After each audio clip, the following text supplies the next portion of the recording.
Why can't I move my legs? I woke up to use the bathroom and my legs wouldn't move. They just hung off the bed like dead weight when I tried to stand.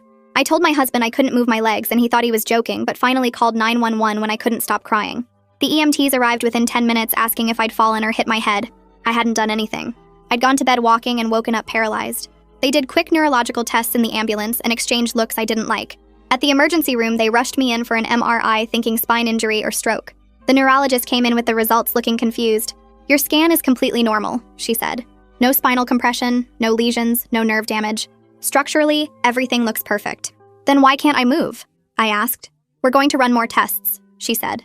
They did blood work looking for infections or autoimmune disorders. They did nerve conduction studies that showed my nerves were working fine. They stuck needles in my legs for an EMG and the muscles responded normally to electrical stimulation. Every single test came back perfect. "The good news is we're not seeing any physical damage," the neurologist said on day 3. "How is that good news?" I asked. "I still can't walk." "Have you been under stress lately?" she asked. "Sometimes the body can manifest psychological stress in physical ways." "You think I'm making this up?" I said. "No, I'm saying that conversion disorder is a real condition where emotional trauma can cause physical symptoms," she said.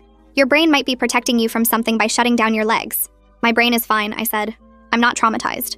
I just can't move." She suggested a psychiatric consultation, but I refused. She made notes in her chart that I could tell weren't favorable. The nurses started taking longer to respond to my call button after that. Mark brought my laptop so I could research on my own. I found dozens of stories of people with sudden paralysis who were told it was psychological when doctors couldn't find anything. Some of them spent years in wheelchairs before someone figured out what was really wrong. Others never got answers at all. A new doctor came by and asked about recent vaccinations or viral infections. I'd had a cold 3 weeks earlier, but nothing serious. He ordered different blood tests looking for rare antibodies. Those came back normal too, which seemed to personally offend him, like I was wasting his time. "We think you should try physical therapy," he said. "Sometimes if we can retrain the neural pathways, the function returns." "But you don't know why this happened," I said. "The body is mysterious," he said. "What matters is getting you walking again." The physical therapist was aggressively cheerful. She kept saying things like, "Let's see what we can do today," while manipulating my dead legs. She'd tell me to push against her hand, and then act surprised when nothing happened, like I wasn't trying hard enough. "I want you to visualize walking," she said. "Really see yourself standing up." "I'm paralyzed, not lacking imagination," I said. "Attitude is important for recovery," she said and made more notes. On day 5, a psychiatrist showed up even though I hadn't agreed to see one.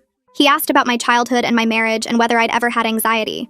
He used the phrase secondary gain, which meant he thought I was getting something out of being paralyzed. "What could I possibly gain from this?" I asked. "Sometimes we're not conscious of our motivations," he said. I told him to leave. Mark started asking if maybe I should try the antidepressants they were suggesting. Even he was starting to doubt me. I could see it in the way he'd